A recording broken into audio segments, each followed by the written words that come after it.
Welcome to this presentation of the Western Ohio Railway.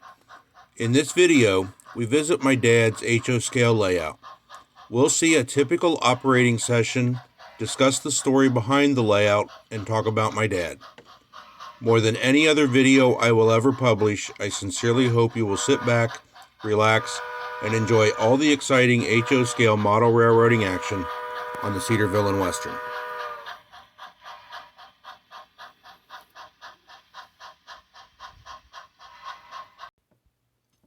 Larry Lamb, my dad, passed away after a short illness in September 2023. Beyond being my dad, he was my friend, my sports, auto racing, and rail fanning partner. We went to all the shows together and helped each other in the hobby. Dad was always shy about sharing his layout. This video is a tribute to him and his Cedarville and Western HO scale layout.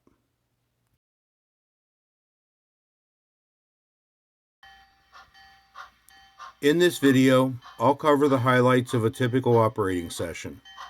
There is a full version of the video on the Western Ohio Railway Rumble page. You can find a link to it in the description. For now, we'll start our day at the Hampton gravel loading facility west of Hampton Yard. The gravel pit in Hampton is the main customer for the Cedarville and Western and is what keeps the short line operating. The loading area is nothing more than some level ground along the tracks where a front loader loads hoppers. We see ex-Wabash engine 573 pulling the loaded cars back to Hampton in preparation for the eastbound trip to Cedarville. Hampton Yard is the hub of activity for the Cedarville and Western. There is a small yard, an engine house, and a team track with a loading dock. In the video, we see 573 picking up a couple of boxcars from the loading dock.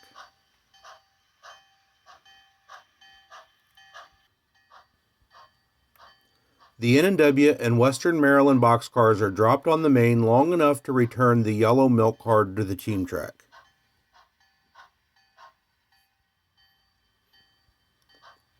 The milk car has been spotted back on the team track and out of sight.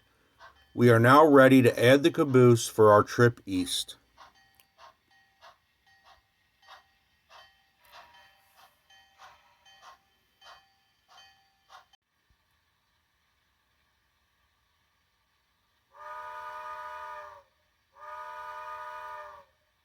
Two blasts of the whistle and we are on our way to Cedarville. Dad's layout was small. He enjoyed short lines and switching. His layout is a nice example of what you can do in a small space. This scene east of Hampton was a favorite of his, the train snaking around an S-curve through a cut in the hills.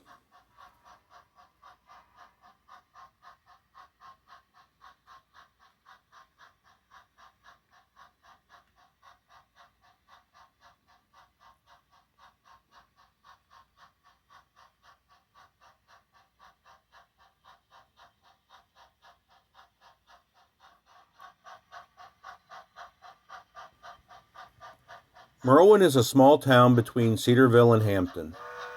Merwin is named for the road my dad grew up on. Merwin is nothing more than a few company houses and a highway crossing. As the shot pans, we'll see 10 Mile Creek, the rest of the name for the road my dad grew up on, Merwin 10 Mile.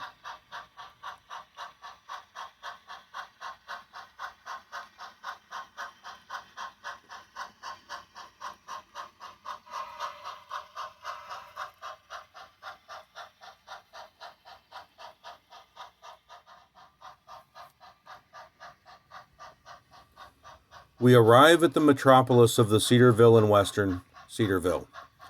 Cedarville is where the Cedarville and Western interchanges with the Norfolk and Western. The yard belongs to the N&W, and the Cedarville and Western drops off and picks up cars from one end of the yard. For those familiar with the town of Cedarville, Ohio, you may have seen at the opening Cedarville is misspelled. The Cedarville name comes from where Dad went to college. Cedarville University is in the small Ohio town of the same name, and it is spelled with a C. Spelling Cedarville with an S has to do with one of my dad's first jobs.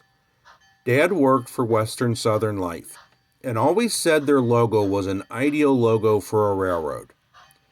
The picture inset here is my recreation of that logo for Dad's railroad. The full story about the names on the layout is that I assigned them, not Dad. Dad never named his railroad or his town. When I made this video, Dad wasn't sick. He went into the hospital about 2 weeks after the video was made. He was supposed to do the narration, and we'd have gone over these details at that time. From a video perspective, I needed names. It just makes describing a scene easier. So Hampton is named for where my sister lives, Merwin and 10 Mile Creek for where Dad grew up, and Cedarville is where Dad went to school. Dad did see the video and knew the names I was using. We never really discussed if he liked them or not. There was no rush prior to him going into the hospital, and when he did turn ill, it was no longer appropriate. What I do know for sure, because we did talk about this a little bit, is that he loved the video. Before he turned really sick, he talked about changes he wanted to make based on what he saw in the video. I get a lot of satisfaction knowing that he liked it.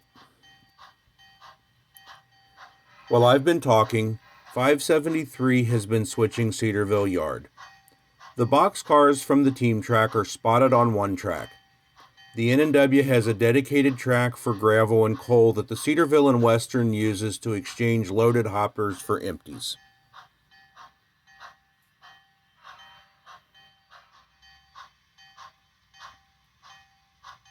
New freight cars destined for Hampton are picked up before the outbound cars can be left in place. The empty hoppers are placed near the caboose as they are lighter than the loaded freight cars. Hampton has a small passing siding, but the Cedarville and Western has found that pushing the train back to Hampton is easier and more efficient. We'll watch 573 finish her work before departing Cedarville.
We depart Cedarville westbound for Hampton.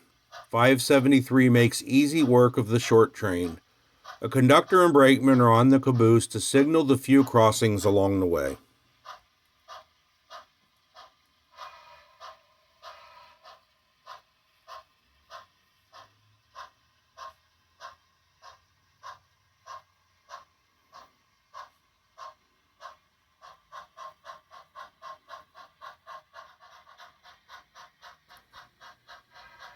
Ten Mile Creek was a scene my dad was particularly proud of.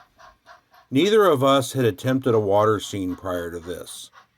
The results of his work are very nice.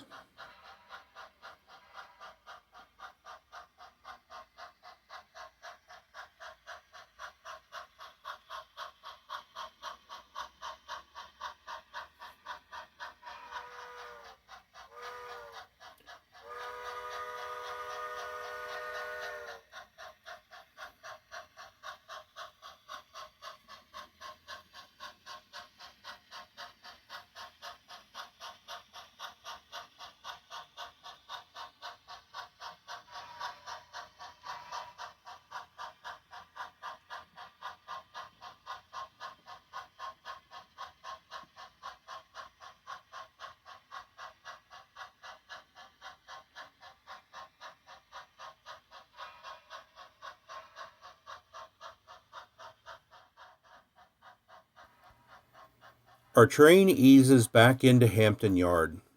The caboose will be dropped on one of the yard tracks. Then 573 will shove the entire train back to the gravel pit to pick up the hopper we left behind earlier.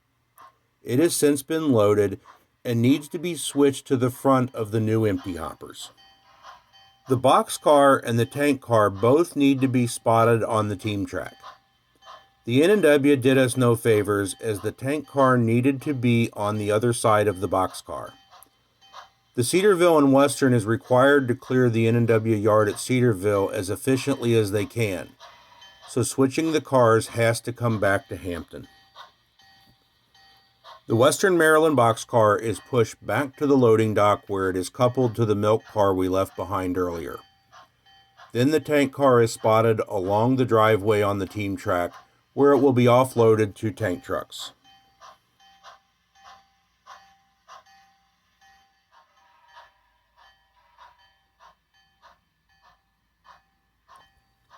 The last switching move has 573 spot the loaded hopper car on the east end of the cut. The main line ends at the crossing near the loading facility, so spotting the empties to the back is necessary so the front loader can keep loading cars.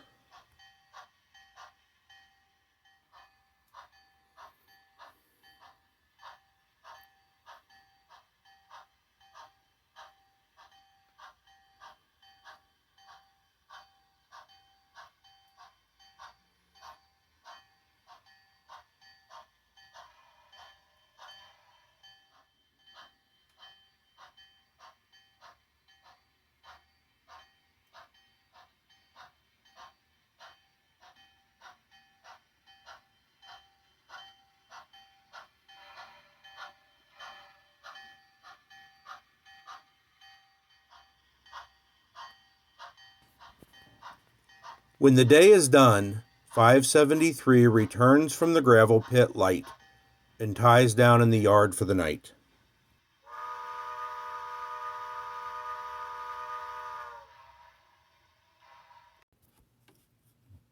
I was amazed at how well my dad's layout ran. Not a single stall or derail during the entire operating session. If you are a modeler struggling with space or resource limitations, consider a small layout with a focus topic. You'll find a lot of satisfaction, create something really nice, and learn things for future projects. There is a longer version of this video on my Rumble account. You can find the link to it in the video description. The full-length video is about 45 minutes long and shows every move of the operating session.